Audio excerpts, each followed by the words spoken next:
saw the duck tape. So what we're going to do is we're going to tie a spoon fly using Tuffleye. From over there, and I can't even get his feet in it, so I tried to duct tape it up, but it wouldn't hold. I've been working on this pattern for a while, and I came up with a size and a shape that I like. And this is an idea of what we're going to try to tie. You can see that it's a spoon.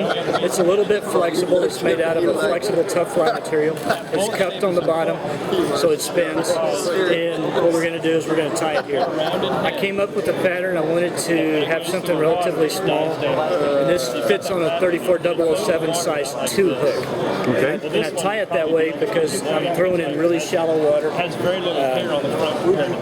And I'm sight fishing the redfish with it. It does work good on bass. It works good on rainbow trout. It works good on sunfish.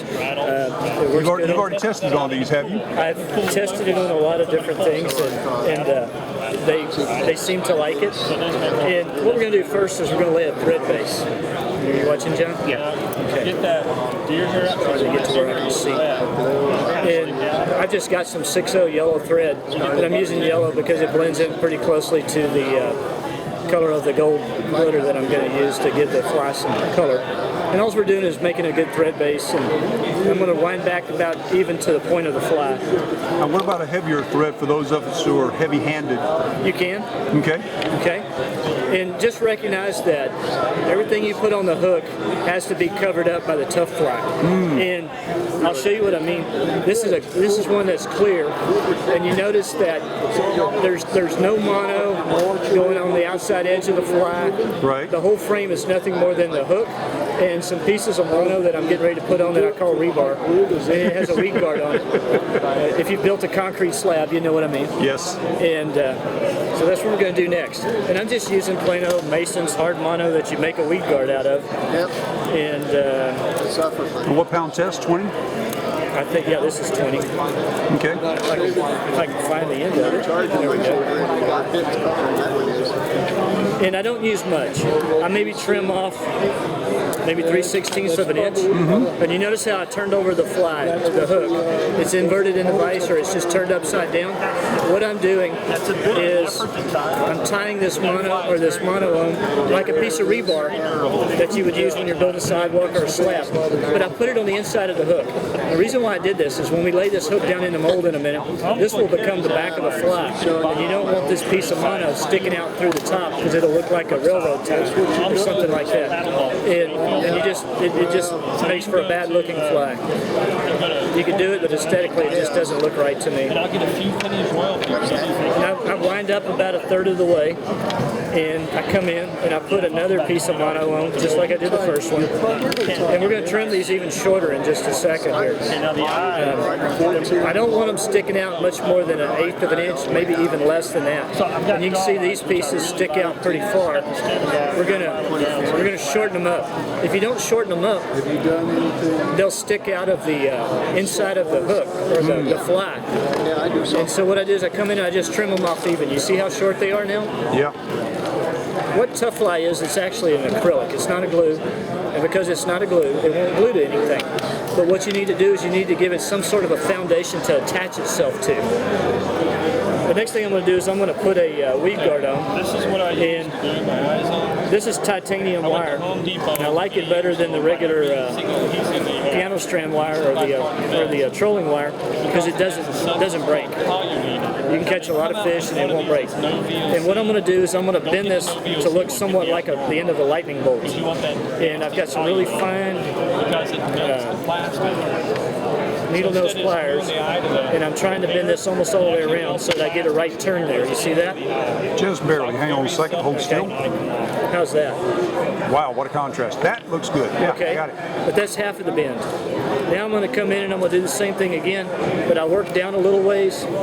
Can you see this? Yes, I can see that good. Okay, I work down to maybe about not quite 1/4 of an inch away from it, and I'm going to bend this piece back around like this. And what I end up with is somewhat of a lightning bolt shape. Okay. Got it? Yep. Okay. To make it easier to see, I'm going to hold this behind it. You come in and you run this end of the lightning bolt through the eye of the hook, and you're going to trap it on top. Ah. Okay? Now, you want to make sure that you keep it right on top because it'll keep it straight underneath. If it starts going crooked, it'll be crooked underneath. So you just need to adjust it with your thumbnail, and if you don't break your thread. That would be something I'd normally do. Cut it on the hook point. Yeah, I cut it on the wire just then. Did you? Yeah. This titanium is really sharp. And I'm using 6/0 thread, which is small, but I'm just using the small thread because it just makes a smaller diameter. body. Yeah. Okay, so I've got this lined up underneath. The reason why I did it the way I did it is when you come back, I'm going to flip this over. When you come back and bend this back, it's already flat where I'm going to tie it in. Okay. You see that? Yep. And what you're going to do is it's not going to add any thickness to the front of the fly. And the reason why that's important to me on this spoon fly is the hook is it's basically the support in the inside of the fly, and the material will go over it and under it. And if you have a big body of thread there, it creates a bump that catches grass when you strip the fly. Okay, gotcha. So that part's relatively important. And you just come in and put a whip finish on it, and if it doesn't break off, come in and trim it off. Now your tying is done on this fly. What I'll do now is I'll take it out of the vise entirely. Matter of fact, And just tweak the weed guard once or twice and make sure it's where I want it to be. And I'll come in and cut it off to where it's just barely blocking the point. It'll still collapse when a fish bites it. Gotcha. Now I've built a mold. I don't know if you can see this. This fly is almost 100%. Okay, now what have you built this mold out of?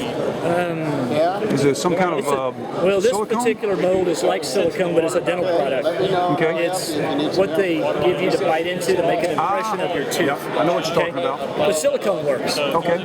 Or silly putty works. Okay. If you're going to use a silly putty mold, then you need to have the mold of the outside of the fly, and you can stamp it in the silly putty, and then you can put the hook down in there like I'm going to do with this mold, because what you end up doing is stamping it in the silly putty, making the impression, taking the mold out, putting the hook in there so it fits, and then you're going to put the material in first, put the hook into it, and then cure it.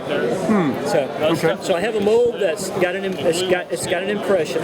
It's shaped like the top part of a spoon, and the inside I want to be concaved or curved because that's what gives the spoon the ability to spin. And I'm going to fill this mold up with about a third of the amount of material that it would take to fill it. Any more than that, you get too much. Any less, it won't cover the hook shank. And that's just, I just know that from experimenting. And I'm going to take this material and I'm going to pull it out of the center and I'm going to pull it up the side of the mold. I don't know if you can see that, but we're working it up the side all the way See around. if I can zoom in, we'll see what we can do here. Okay. Ah, yep, I actually can see that. You see So how pulling it goes up and it hangs up there? Yeah, but not for long. It'll run back down. It's got some viscosity to it. If it's too fluid, you can put this tube of material in the refrigerator or the freezer, Ah, okay. cool it off, thicken it up a little bit, and go at it again. rubber legs.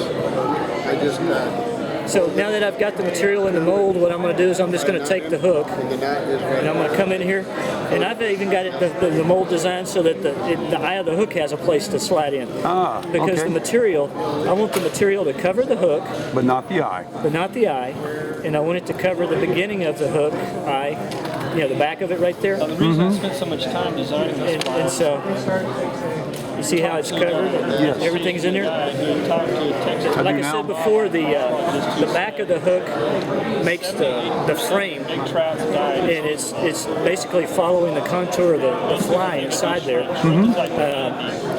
The rebar just gives it something to wrap around. The thread wraps around it, or it gives it something to hold on to, and it doesn't even glue itself to anything. It just attaches. And I'm going to cut this off right at the point of the hook. And this will give you an idea of how quickly it cures. It's already setting up. I can, This is a good Wiggle it. and I like to hit it about 20 to 30 seconds on either side. That's way more than what you have to. Okay. But what it does is it just ensures that it cures all the way up to the edge, Okay. and you want the edges to be done. What's nice about a silicone mold or one that's sort of clear is you can come in and cure it from the bottom too. Also tie it. Silly putty would not do that. No, silly putty you can't do that, but you pull it out and just hit it on top right quick, Okay. just for a second. I mean, the thing's already cured. So what I'm going to do now is I'm just going to pop it out. Piece of cake, right? So just that quickly, we have a spoon shape. I'm gonna go ahead and zoom in there. Kind that is. Now, is it sticky or is it? It's sticky. Okay. Oh yeah, I guess so. Stuck to the And finger. this is a two-part material when the dentist uses it. It's looking for the top coat now, or the top part, but we're not going to put it on there. I used to go in and clean it off now and make it completely dry to the touch by using alcohol wipes that you can get at the store. It doesn't matter what kind, just an old alcohol wipe. Gotcha. And, or a bottle of alcohol and a rag. But I quit doing that because I wanted to use the stickiness to put the color on. And what the color is made out of is glitter.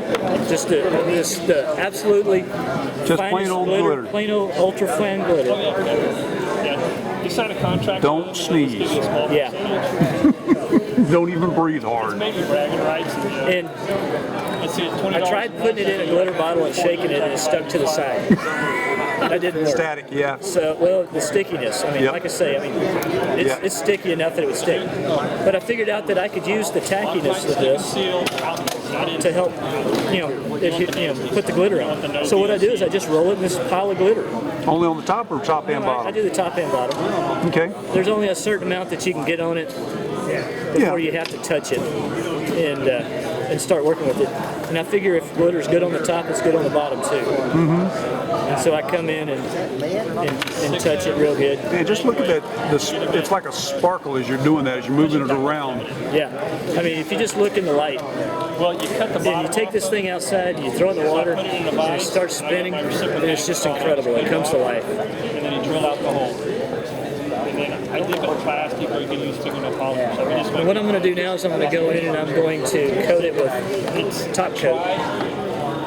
And top coat is a coating that you put over the top of this. And if you put it over the material when it's sticky, it cuts the stickiness. Okay. And I do that with surf candies. I don't even wipe them off with alcohol anymore. I used to coat this with nail polish, but nail polish reacts badly with the Tuffleye. Oh. Turn it over a period of time. There's a chemical reaction. Okay. But this top coat is made out of something that doesn't react with it, and we've been able to make it so that it's clear and it dries. If you try to paint this on, You'll wind up it'll knock wiping the off. glitter off. But how do you keep the glitter from getting onto your brush? Are you just dabbing? I'm just dabbing, Okay, I'm gonna zoom in. and you will end up getting a little bit of glitter in your bottle. There's just, I've never not figured out a way to keep it from happening. But I wipe it off before I stick it back in. Okay. And it'll keep it from changing colors, because if you use some of the cheaper glitters, The color will the dye fade comes off. off of the glitter. Yeah. And if you're doing a pink spoon or a purple spoon, you may end up with sort of a wine-colored bottle of polish or top coat.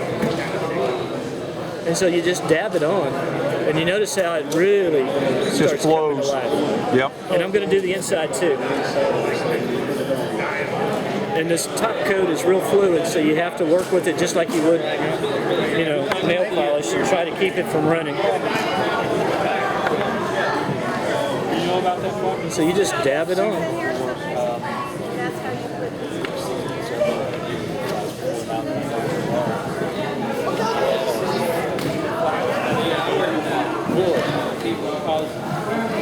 And as you can see, you just work it around. Make sure that you've hit it everywhere. And if you knock some glitter off, you could put some more on if you want to. But essentially, that's how you make it. Now you just let this top coat dry. It takes a minute or two to really set before it stops running. And then you're done. Just that simply. That is great. All right, we'll see how we did on this when I play with it later.